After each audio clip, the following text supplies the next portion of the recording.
Metode titimetri adalah teknik analisis kuantitatif yang digunakan untuk menentukan konsentrasi suatu zat dalam larutan dengan cara mereaksikannya dengan larutan standar yang konsentrasinya sudah diketahui. Prinsip utamanya adalah adanya reaksi kimia yang lengkap dan terukur antara analit, zat yang akan dianalisis, dan titran, larutan standar. Titimetri sering digunakan dalam berbagai aplikasi laboratorium, termasuk analisis bahan kimia, farmasi, makanan, dan lingkungan. Metode spektrofotometri adalah teknik analisis kuantitatif yang digunakan untuk mengukur konsentrasi suatu zat dalam larutan berdasarkan interaksi antara cahaya dan materi. Spektrofotometri bekerja dengan prinsip absorpsi, penyerapan, atau emisi, pemancaran, cahaya oleh molekul atau ion dalam sampel pada panjang gelombang tertentu. Analisis kuantitatif dengan metode titrimetri adalah teknik pengukuran yang melibatkan penambahan larutan standar, titran, ke larutan yang mengandung analit, zat yang dianalisis, sampai reaksi kimia selesai. Metode ini bergantung pada kesetaraan stoikiometri antara titran dan analit. Spektrofotometri adalah teknik analisis kuantitatif yang didasarkan pada pengukuran intensitas cahaya yang diserap atau dipancarkan oleh suatu zat pada panjang gelombang tertentu. Metode ini memanfaatkan prinsip interaksi antara cahaya dan materi serta hukum Lambert-Beer. Persiapan larutan standar, titran. Siapkan larutan titran dengan konsentrasi yang diketahui secara akurat. Misalnya, larutan NaOH 0,1 N untuk titrasi asam basa. Standarisasi titran menggunakan larutan standar primer seperti KHP, kalium hidrogen fetalat. Pengambilan sampel analit. Gunakan pipet volumetrik untuk mengambil volume analit tertentu dan pindahkan ke dalam Erlenmeyer. Penambahan indikator. Tambahkan indikator yang sesuai. Contohnya, fenolftalein untuk titrasi asam basa, atau eriokrom black tea untuk titrasi kompleksometri. Titrasi. Tambahkan titran secara perlahan dari buret sambil mengaduk larutan analit. Lanjutkan hingga terjadi perubahan warna pada indikator, titik akhir, yang menandai titik ekuivalen. Perhitungan konsentrasi analit. Gunakan hubungan stoikiometri reaksi kimia. Nanalit, vanalit sama dengan entitran, vititran. Lalu hitung volume analitik berdasarkan volume titran yang digunakan. Persiapan sampel. Larutkan analit dalam pelarut yang sesuai. Untuk sampel kompleks, lakukan persiapan tambahan seperti pengenceran, filtrasi, atau destruksi. Kalibrasi spektrofotometer. Atur panjang gelombang instrumen sesuai dengan lambda max analit. Nolkan alat dengan menggunakan larutan blanko, tanpa analit. Kurva kalibrasi. Siapkan larutan standar dengan konsentrasi bervariasi.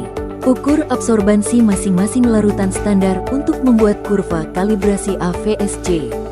Pengukuran sampel. Ukur absorbansi larutan sampel pada lambda max. Bandingkan absorbansi sampel dengan kurva kalibrasi untuk menentukan konsentrasi analit. Analisis data.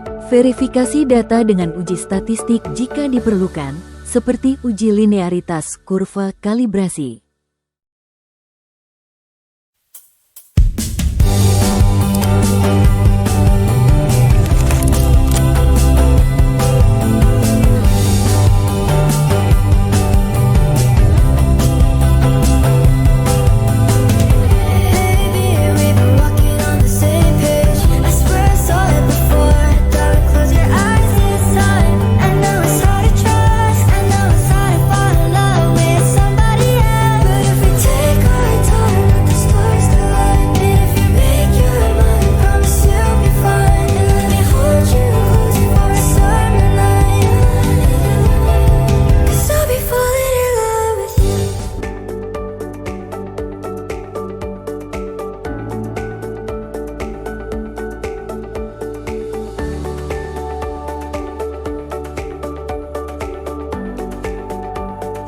Satu, semakin tinggi rata-rata volume titrasi sampel, maka semakin tinggi konsentrasi serum V.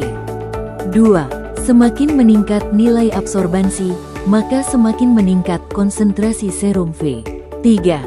Semakin meningkat panjang gelombang, maka semakin tinggi nilai absorbansi sampel. 4. Terdapat ibu hamil yang tidak memenuhi nilai normal serum V. 5. Terdapat perbedaan kadar serum V menggunakan metode permanganometri dan spektrofotometri UV-Vis. Setelah data per sampel dihitung, diperoleh bahwa rata-rata volume tertinggi terdapat pada sampel C, yaitu sebesar 4,26, dengan konsentrasi sebesar 209,99. Sementara itu, rata-rata volume terendah ditemukan pada sampel E, yaitu sebesar 0,70, dengan konsentrasi sebesar 11,30.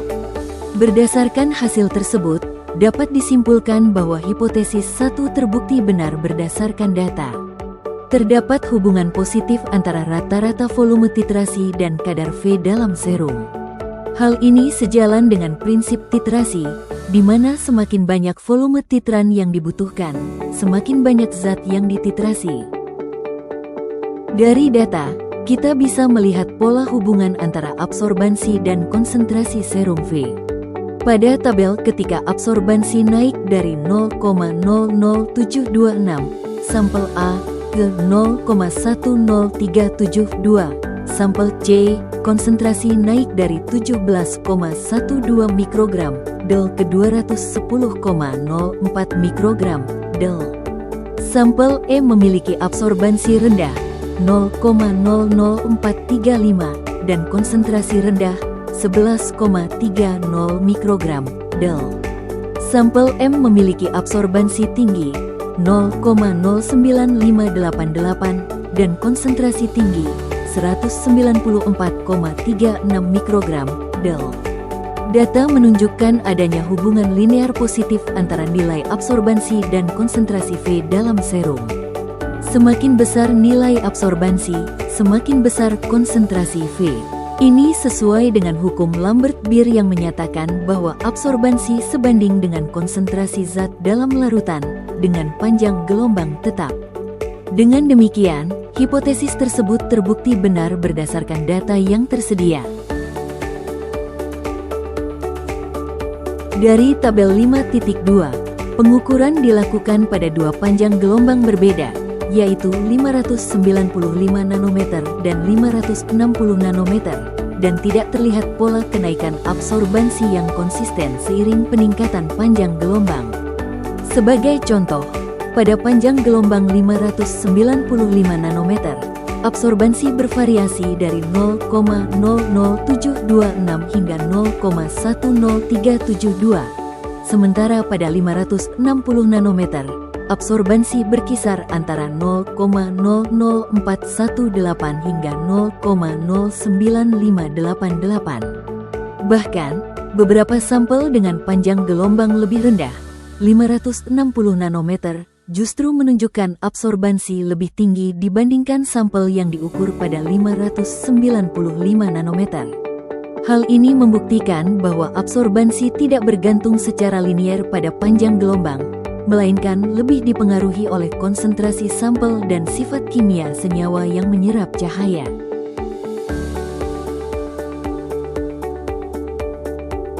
Ibu hamil yang tidak memenuhi nilai normal serum V adalah benar. Kebenaran tersebut dapat dilihat pada tabel 5.1 dan 5.2 yang mana contohnya pada sampel C memiliki nilai 210,04 dan pada sampel M memiliki nilai 194,36.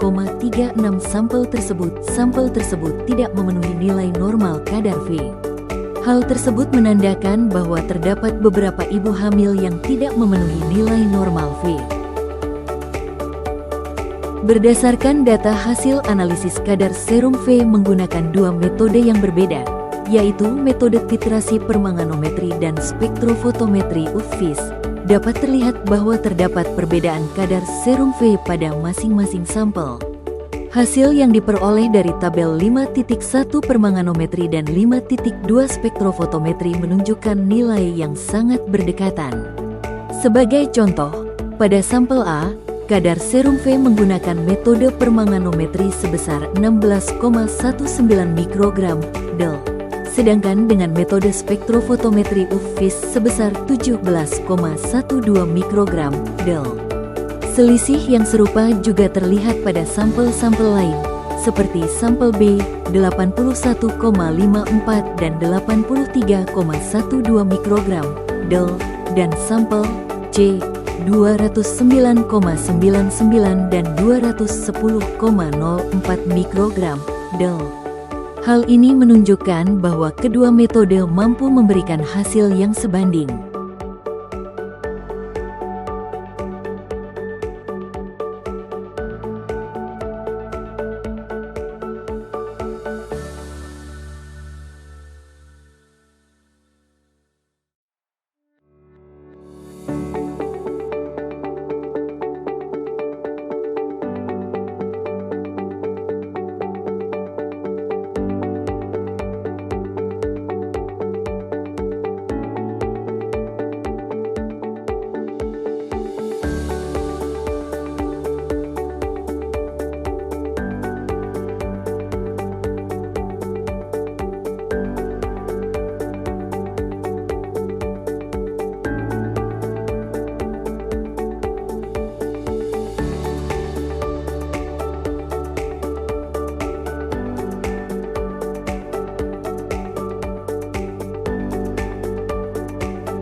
Berdasarkan hasil data, dapat disimpulkan bahwa hipotesis pertama dan kedua terbukti benar, yaitu semakin tinggi volume titrasi dan nilai absorbansi, maka semakin tinggi konsentrasi serum V. Hipotesis ketiga tidak dapat dibuktikan karena panjang gelombang yang digunakan hampir seluruhnya sama. Hipotesis keempat juga terbukti, ditunjukkan dengan adanya beberapa sampel yang memiliki kadar serum V di bawah nilai normal. Selain itu, terdapat perbedaan kadar serum V antara metode permanganometri dan spektrofotometri UV, sehingga hipotesis kelima juga terbukti benar.